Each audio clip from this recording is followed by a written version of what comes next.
datang dan selamat bergabung kembali di channel SR Zona. Film Telepati Vijay kali ini berjudul Siva Kasih, garapan sutradara Perarasu yang dirilis pada tahun 2005. Siva Kasih sendiri merupakan nama sebuah kota di India, negara bagian Tamil Nadu. Kota tersebut terkenal akan industri petasan dan kembang apinya. Sementara dalam film ini, Siva Kasih juga merupakan nama seorang pemuda yang berprofesi sebagai mekanik di tempat pengelasan Chennai. Ia digambarkan sebagai pemuda temperamental dan sumbu pendek. Amarahnya begitu mudah meledak. Sejauh ini ia tumbuh layaknya anak yatim piatu. Namun, cinta memaksanya untuk kembali ke akar dan memperbaiki keadaan yang telah ia tinggalkan bertahun-tahun lalu. Mampukah Siva Kasih melaksanakan misinya? Yuk, langsung saja simak, ini dia rangkuman alur cerita filmnya.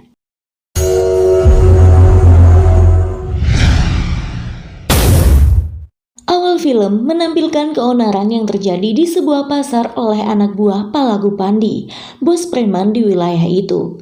Setelah Palaku Pandi ditangkap, anak buahnya menutup paksa kegiatan pasar hingga mereka mengunci seorang tukang las yang tak lain adalah Siva Kasih di dalam lapaknya.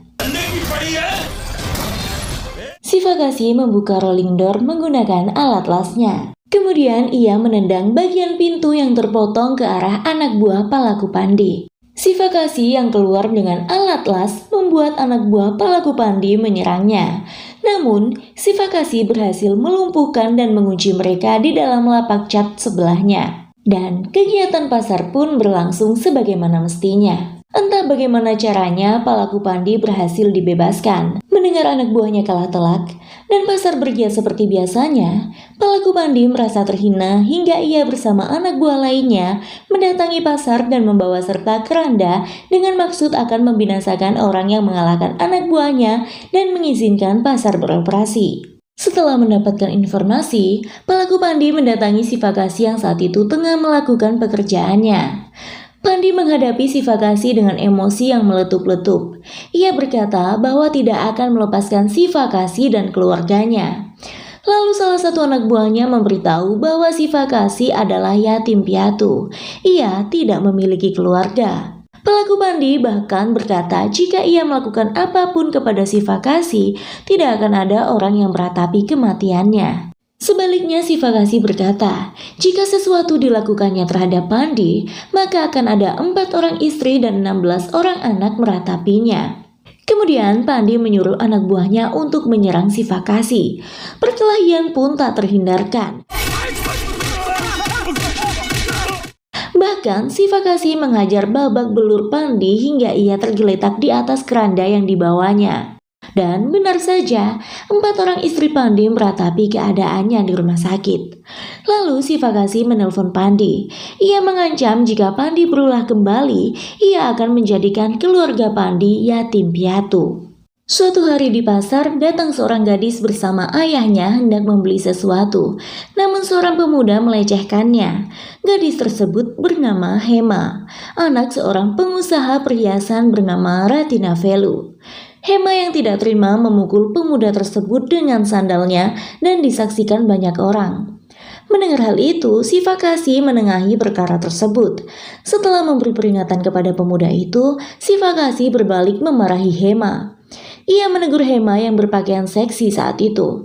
Tanpa balutan sari, lelaki manapun pasti tertarik untuk tidur dengannya. Sudah sepatutnya jika keseksian hanya ditunjukkan di depan suaminya saja, ucap Siva Kasih kepada Hema. Ayah Hema hanya diam tanpa berbuat apa-apa. Siva Kasih juga berkata, jika Hema memakai sari, lelaki manapun pasti menghormatinya layaknya Dewi Laksmi. Di rumah, ayah Hema membenarkan ucapan Siva Kasih, meskipun cara penyampaiannya salah. Sejak ibu Hema meninggal, ayah dan 2 saudara laki-lakinya terlalu memanjakan Hema, sehingga tak ada yang memperhatikan tentang cara berpakaian Hema. Dan sejak saat itu Hema mulai mengumpulkan sarinya. Esoknya Hema mendatangi Siva Kasih bersama kumpulan wanita-wanita yang mengenakan sari. Ia ingin membuktikan ucapan Siva Kasih bahwa wanita yang memakai sari berhak untuk disembah layaknya Dewi Laksmi. Lalu Sivakasi mengambil senapan polisi yang ada di dekatnya, kemudian menembakkan peluru ke udara untuk membubarkan kerumunan para wanita tersebut. Tersisa Hema di sana. Ia mengaku yang kemarin datang adalah saudara kembarnya, Homa. Homa berpakaian modern sebab ia belajar di luar negeri dan besar dengan budaya mereka. Kemudian Sivakasi berkata, meskipun Homa berpakaian bodoh, namun ia nampak baik. Sementara Hema yang memakai setengah sari tidak nampak seperti gadis baik-baik, namun seperti gadis jalanan. Setelah itu Sivakasi pun meninggalkan Hema. Suatu hari datang sekelompok poluan membawa paksa seorang pemuda bernama Dines. Dines ditangkap atas tuduhan telah mengganggu ketentraman seorang gadis karena mengiriminya surat. Mengetahui hal itu, Sivakasi pun mendatangi kantor polisi tempat Dines ditangkap. Usut punya usut, ternyata Hemalah yang telah melaporkan Dines. Karena merasakan suatu kejanggalan, Sivakasi pun meminta waktu untuk memanggil Hema. Karena Dines mengaku bahwa ia telah mengirim surat yang sama kepada 10 gadis lainnya. Namun Dines meminta sang pelapor untuk membaca surat tersebut lebih dulu dan jika ada yang salah dalam isinya, Dines siap untuk dibunuh. Tak lama kemudian, Sivakasi telah datang membawa Hema. Di depan semua orang, ia meminta Hema membaca surat tersebut. Betapa terkejutnya mereka saat tahu bahwa isi surat itu adalah tentang permohonan pinjaman uang untuk membayar kuliahnya. Karena sejak ibunya meninggal 2 bulan yang lalu, tak ada lagi yang menyokong dana pendidikannya. Karena itulah Dines menulis surat untuk meminjam uang kepada anak-anak orang kaya, salah satunya Hema. Setelah itu, barulah Hema sadar bahwa ia telah melakukan kecerobohan. Kemudian, Sivakasi merampas kalung Hema dan memberikannya kepada Dines. Mulanya Dines menolak, namun Sivakasi tetap memaksanya. Kemudian, ketika Sivakasi hendak pulang, Hema telah mengisi jok belakang motornya dan meminta Sivakasi mengantarnya kembali ke kampus. Tiba di kampus, salah seorang dosen yang tak sengaja melihat Hema berboncengan dengan Sivakasi melapor pada Ratinavelu, ayah Hema, dan memfitnah bahwa Sivakasi telah membuat Hema jatuh cinta. Sedangkan Sivakasi yang terkenal akan sifat gaduhnya tidak baik untuk Hema, dan kelak akan mempermalukan keluarga Ratinavelu. Dosen tersebut juga memprovokasi ayah Hema untuk mengirim polisi dalam menangani hal ini. Seketika datanglah beberapa petugas hendak memproses Sivakasi. Setelah mengetahui aduan ayah Hema bahwa Sivakasi telah melakukan kesalahan karena mencintai dan membuat anak gadisnya jatuh cinta, lalu Sivakasi memanggil kawannya, Fengki, seorang pengacara bertanya tentang hukum jatuh cinta. Fengki menjelaskan sejauh ini tidak pernah ada pasal apapun larangan dalam mencinta. Lalu, Sivakasi pun mendatangi Ratinavelu yang saat itu tengah menghadiri suatu acara bersama Hema. Di antara banyak tamu undangan, Sivakasi berniat membalas perbuatan ayah Hema. Ia menyatakan bahwa ia mencintai Hema dan memaksa Hema menyatakan hal yang sama. I love you, I love you, I love you, I love you, I love you. Meski sebenarnya Hema memang memiliki rasa terhadap Sivakasi, tapi saat itu bukanlah saat yang tepat untuk hal tersebut. Sivakasi sendiri hanya ingin membuktikan tuduhan Ratinavelu kepadanya. Setelah itu Sivakasi pun pergi. Esoknya Hema mendatangi Sivakasi. Ia mengulang drama menyebutkan bahwa Sivakasi penyebab Homa meninggal dengan menegak racun setelah Sivakasi mempermalukannya pada acara kemarin. Hema datang untuk menuntut pertanggungjawaban Sivakasi. Ia dan keluarganya hendak memenjarakan Sivakasi beserta teman-temannya. Karena panik, mereka pun mendatangi seorang pengacara bernama Leo. Setelah menceritakan kasusnya, barulah Leo membantu mereka mengungkap kebohongan Hema, di mana Ratinavelu hanya memiliki satu anak gadis bernama Hema. Leo adalah mantan pengacara keluarga Hema. Leo pun menelpon Hema dan Hema menceritakan semua kebenaran dengan puas tanpa curiga bahwa Sivakasi juga mendengar pembicaraan mereka. Setelah itu, Sivakasi beserta teman-temannya mendatangi Hema di tempat gymnya. Di sanalah Sivakasi membalas kejahilan Hema, namun Hema justru menyatakan cintanya kepada Sivakasi. Sivakasi yang tak mempercayai pernyataan Hema, mencoba mematahkan niat Hema untuk mencintainya dengan mengajak one night stand, dan tak disangka malam itu Hema telah menunggu di rumahnya, bahkan dengan menggenggam sebotol racun untuk pembuktian cinta pada Sivakasi. Sivakasi yang mulanya hanya menggertak Hema, akhirnya luluh setelah menyaksikan kegigihan tekad Hema untuk mencintainya. Tiba-tiba pintu diketuk dari luar. Dua saudara laki-laki Hema menjemput paksa Hema dan membawanya pulang. 3 hari berlalu, sejak kejadian malam itu, Hema tak pernah muncul lagi. Kebetulan saat itu Dines mendatangi Sivakasi untuk meminta tolong mengembalikan kalung yang dipinjamnya. Karena sudah 3 hari, Hema tak nampak di kampus. Seketika Sivakasi membawa parang ke rumah Hema untuk memastikan keselamatannya. Bahkan ia hendak mencelakai ayah Hema. Namun setelah melihat Hema keluar dengan baik-baik saja, Sivakasi pun menjatuhkan parangnya dan pergi. Ayah Hema yang menyaksikan hal tersebut mengerti maksud Sivakasi pada putrinya bahwa Sivakasi mencintai Hema dan begitu mengkhawatirkan kondisi putrinya itu. Akhirnya Ratih Novellu merestui hubungan Hema dan Sivakasi jika memang Hema menginginkannya. Hema pun senang mendengarnya. Kemudian Hema mendatangi Sivakasi dan membawa parang yang ditinggalkannya di rumah Hema. Setelah apa yang mereka lalui, Sivakasi menerima Hema menjadi kekasihnya dan mereka pun saling berpelukan. Esoknya datang 2 saudara laki-laki Hema hendak membicarakan kelanjutan hubungan Sivakasi dan adik perempuan mereka. Saat saudara laki-laki Hema menawarkan tempat tinggal dan bisnisnya untuk dikelola Sivakasi, Sivakasi tersinggung lalu mengusir keduanya dengan cara yang tidak hormat. Hal tersebut membuat Hema mendatanginya dengan perasaan kecewa karena Sivakasi telah mempermalukan 2 saudara laki-laki Hema. Hema menjelaskan bahwa itu adalah bentuk kepedulian, kasih sayang, dan perhatian saudara-saudaranya. Karena selama ini, Hema dibesarkan dengan segala kemewahan. Jika tidak berkenan, harusnya Sivakasi menolaknya dengan kata-kata, bukan malah mempermalukan mereka. Tindakan Sivakasi telah melukai perasaan ayah Hema. Selanjutnya, Hema mengatakan hal yang membuat Sivakasi berlaku kasar terhadapnya. Hema berkata, membuang-buang waktu menjelaskan tentang kasih sayang terhadap yatim piatu seperti Sivakasi. Akhirnya Sivakasi mengakui bahwa ia bukanlah seorang yatim piatu, hanya saja hidupnya seperti yatim piatu. 15 tahun lalu ia meninggalkan rumahnya setelah terlibat perselisihan dengan ayahnya. Nama aslinya adalah Mutapa.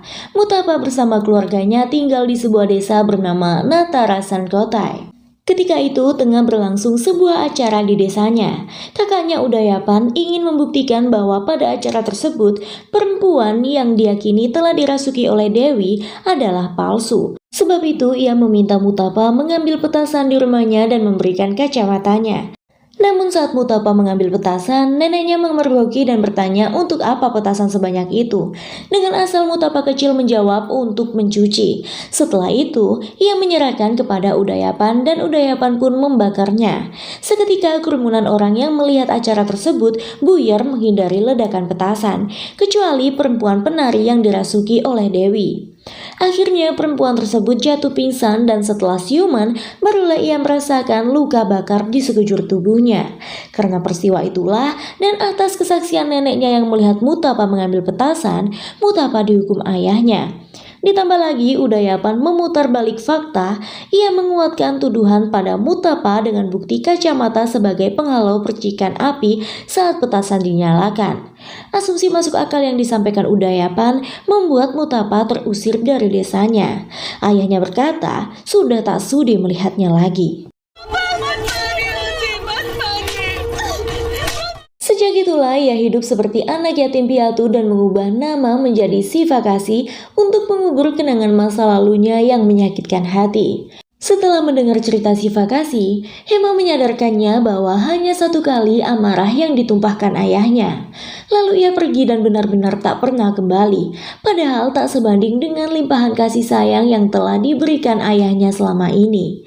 Kata-kata Hema benar-benar membuat Sivakasi berpikir ulang tentang keluarganya. Setelah itu Hema memberikan Sivakasi kesempatan. Jika ingin tetap menikahinya, Sivakasi harus membawa serta keluarganya untuk melamar. Jika tak mampu, Hema mengizinkan Sivakasi mencari gadis lain. Namun Hema tidak akan pernah menikah selain dengannya. नहीं, तुम्हारी माँ, पिताजी, भाई। Esoknya Sivakasi mendatangi tanah kelahiran yang setelah 15 tahun ia tinggalkan dengan membawa misi mengajak keluarganya untuk melamar Hema. Namun setiba di sana misi lain telah menunggunya.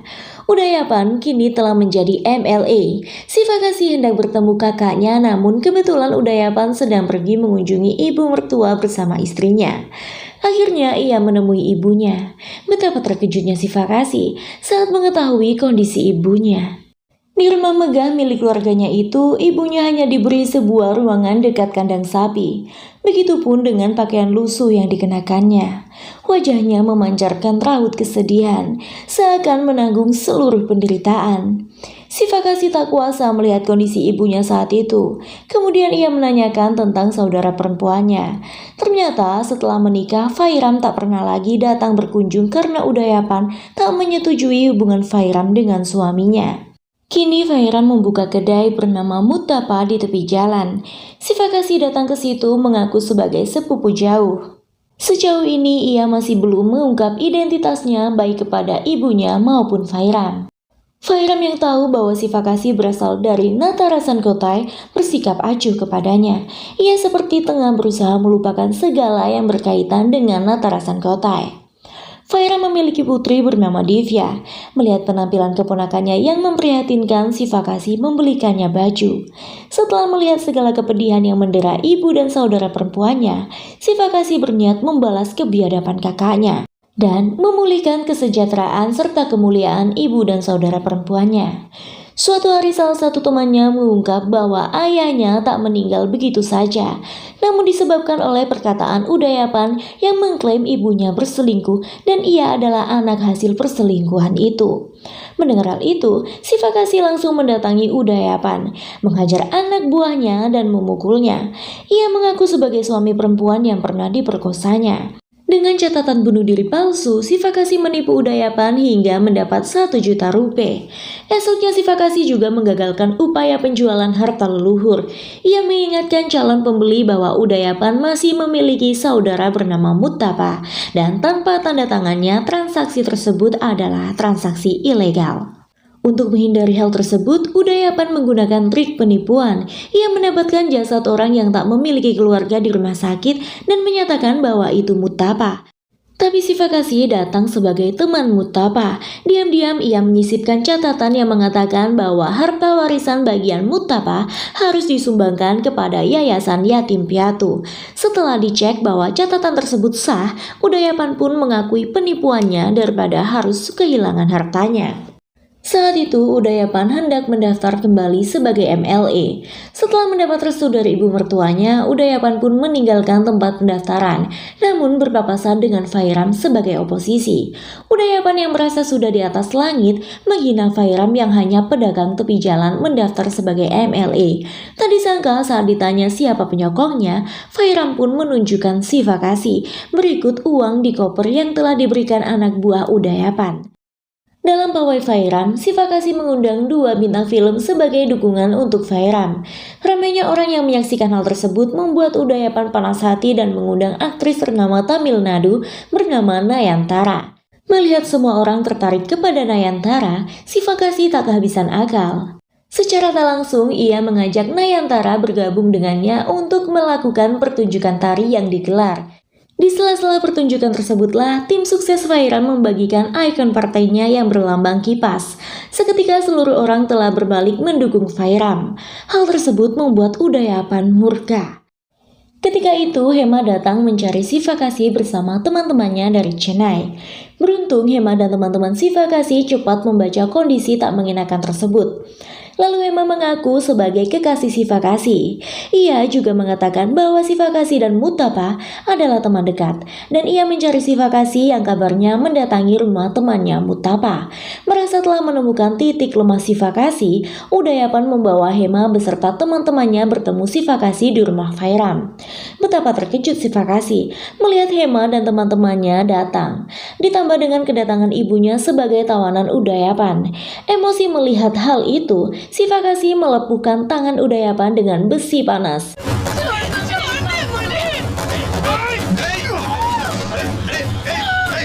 Melihat Sifakasi yang semakin brutal, Udayapan memerintah anak buahnya untuk membunuh sang ibu jika Sifakasi melawannya. Demi ibunya, Fairam meminta Sifakasi pergi. Namun di tengah perjalanan, Sifakasi ingat akan misi pertamanya untuk membawa keluarganya melamar Hema.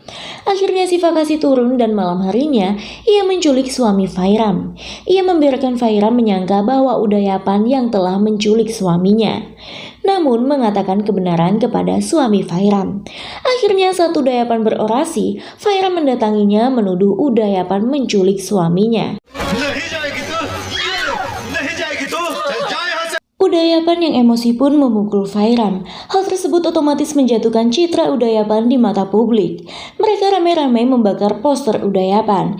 Giliran Fairam berorasi, Sifakasi memalsukan panggilan dan menggiring opini publik bahwa Udayapan bertindak di luar batas kewajaran politik.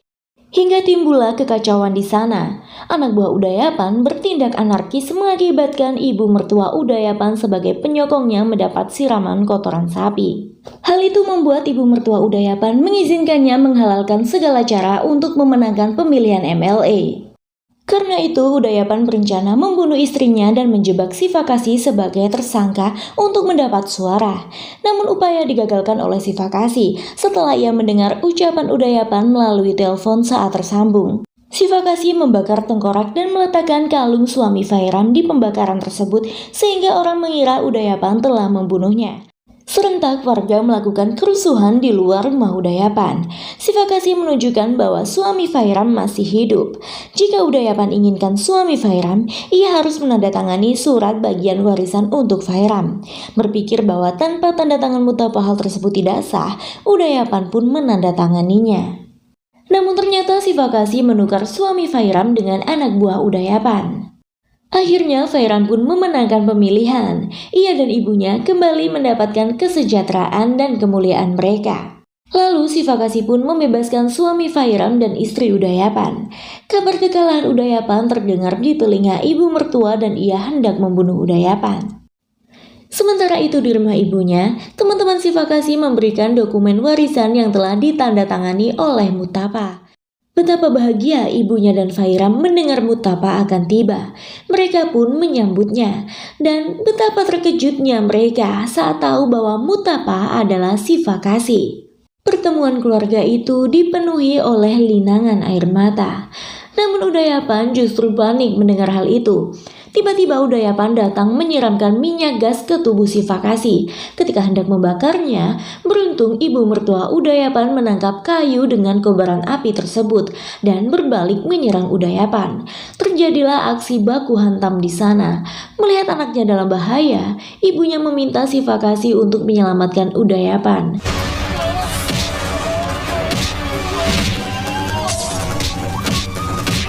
Setelah berhasil diselamatkan, Udayapan menyadari kesalahannya, meminta maaf kepada Sifakasi dan memohon pengampunan kepada ibunya, serta bersatu lagi dengan istrinya. Di akhir film, Sifakasi meminta keluarganya untuk melamar Hema. Sifakasi dan Hema pun kemudian menikah. Akhirnya Sifakasi berhasil menyelesaikan misinya, dan film pun selesai.